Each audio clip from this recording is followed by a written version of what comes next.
Thanks very much. I'm delighted to be here. So firstly, let me just tell you a little bit about my background, who I am, what I do, and where I've come from. And over the last few days, well, certainly yesterday, you heard from the World Health Organization about the connection really between health and energy and climate change. There's a huge, shall we say, connection to be made, and Brașov has a huge opportunity ahead of itself.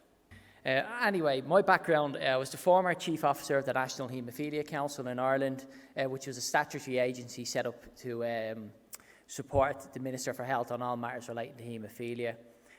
I've been working and I set up the World Health Innovation Summit to switch the model of healthcare from disease management to prevention. Is it possible to get my slides? Okay, download them, no problem. So basically, I think we all realise we need to change. And listening to Jerome earlier about youth engagement, and I can tell you a little anecdote. When I was coming away here, my two daughters, I spoke to them about, coming to Brașov, and they asked me about the future. And they were telling me that, what they want to do in the future is to become an artist and also to look after homeless people. So they're 9 years of age and 6. And that's basically what we need to focus on, is the next generation and what their ambitions are. And this is what the SDGs are about as well.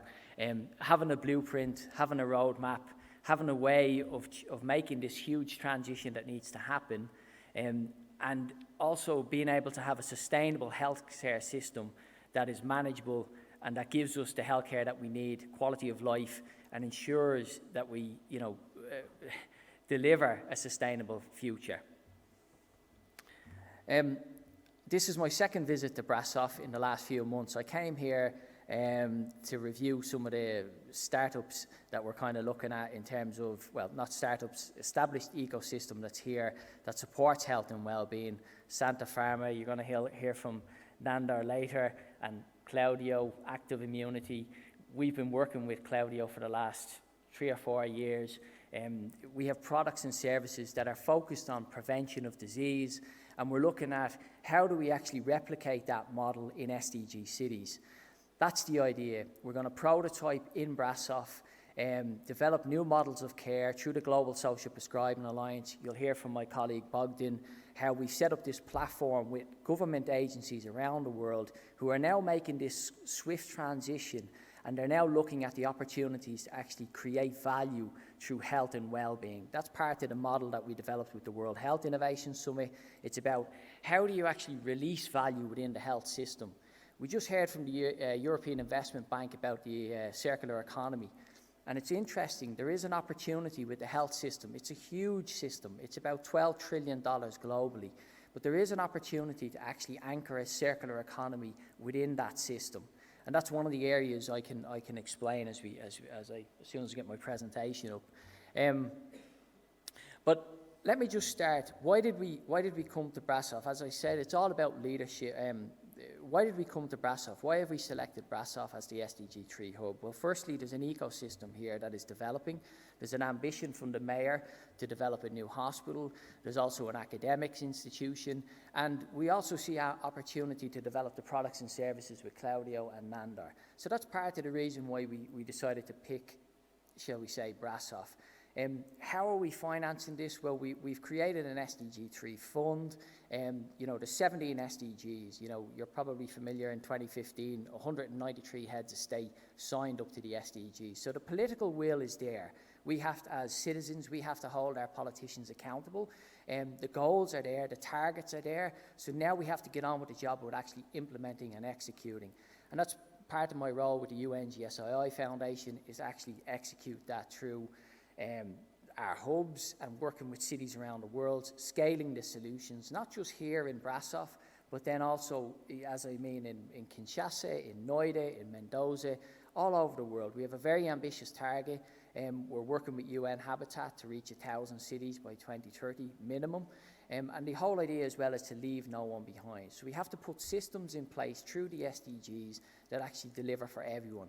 It's not just a case of making people rich, it's actually about putting in systems that actually, and businesses and economic models that leave no one behind. Because if you look at the figures and the numbers that we've had over the last few days, you can clearly see that there's plenty of money. And I've been on forums for the last few years, and the banking system and the philanthropic donors and private equity, there's plenty of cash flow, but what they struggle is bankable projects. So that's part of the role that we're doing with the UNGSIA Foundation. We're actually selecting projects, screening projects. That's part of my role as SDG 3 lead, is actually look at the projects, go through these, shall we say, opportunities, and see do they actually work, and can we invest in them. That's where the real opportunity lies.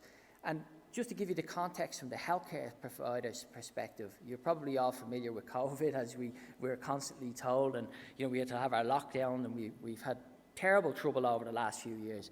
But in the next few years, by 2030, we're going to have a huge shortfall. This was pre-pandemic, of about 18 million staff globally, and that's enormous. So how do we plug that gap?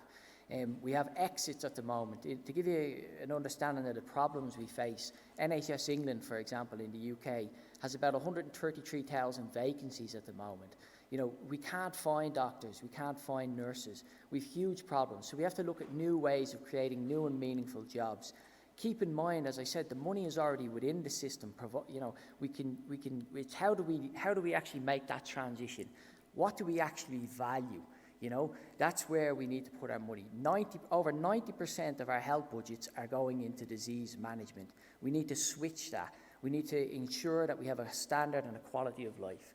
So actually, this slide is actually, if I can go back quickly, I'll try and run through this as quick as I possibly can. So I've been asked with two tasks, climate and health, and how to make that connection, two sides of the same coin. So just briefly, you'll see 55% of the world's population living in urban areas, and there's going to be an additional 2.5 billion urban residents. So you can see even Brașov today, we were talking about the development of Brașov.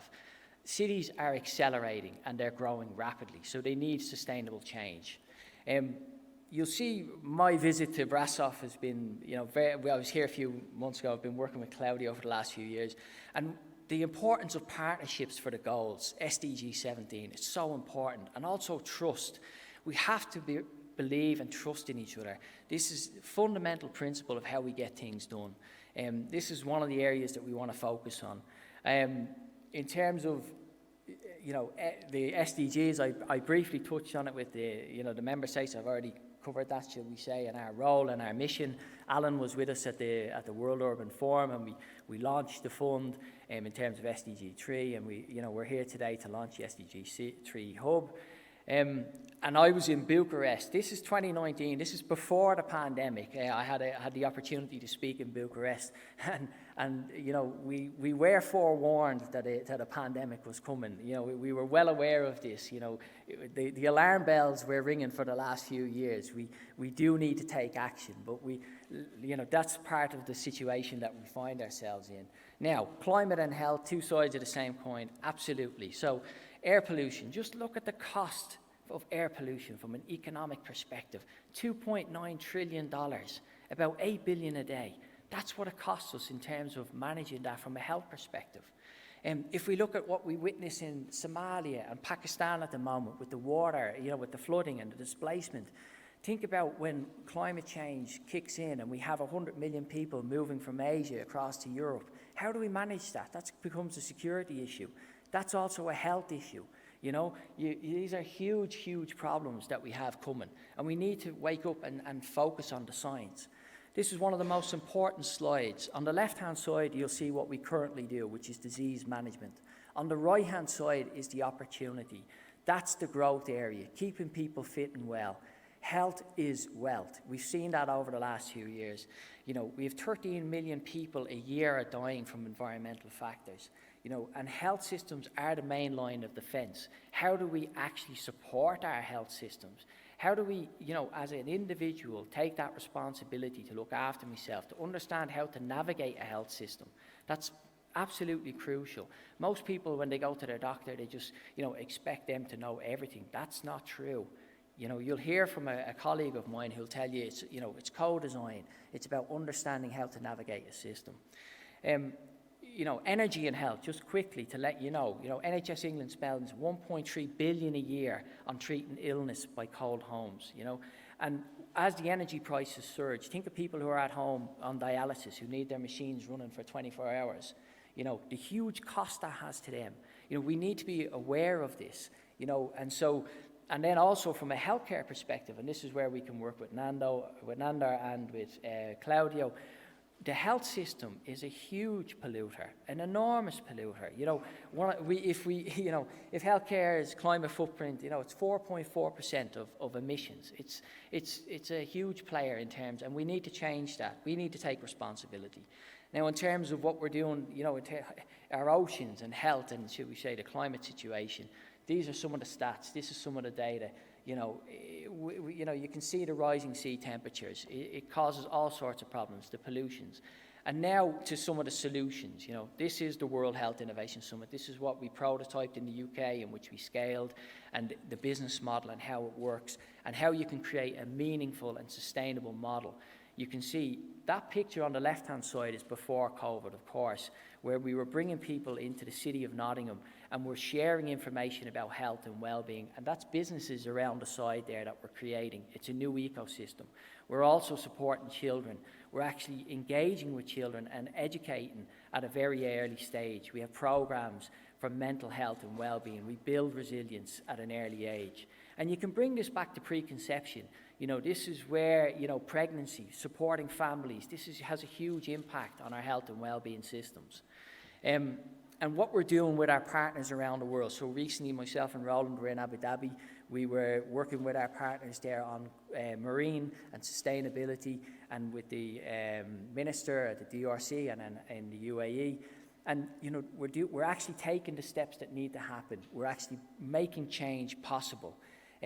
Now on the hub, I'll try to go through this quickly. I appreciate we're shall we say, a bit of time. We're creating a project pipeline and a sustainable ecosystem. It's important to understand that the definition of health is health is a state of complete physical, mental, and social well-being, and not merely the absence of disease or infirmity. That basically means we need to move to a preventative model. It's not just about disease management, and that's what we intend to do in Brașov.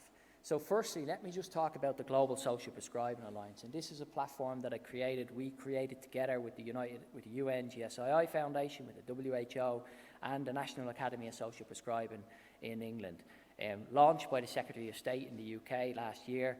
And you can see the member states that we have engaged. These are our partners. This is the opportunity for Brașov in terms of how we create this new ecosystem which is based on prevention. And then if we look at some of the solutions that we have within the ecosystem, and you'll see, we'll hear from Claudio very shortly about his solution, and Nandor. You see, from a products perspective, there's a huge opportunity. We lose more than $2 trillion annually from illicit trade. These are, consumables, products that are sold on the black market. We have an opportunity here to actually change that. These are some of the digital technologies and some of the water solutions that we intend to implement.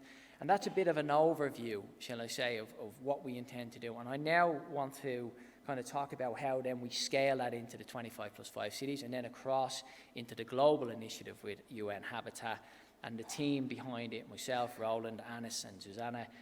This is the opportunity that we have. This is what we intend to do in Brașov, and work with the mayor and his team and our partners.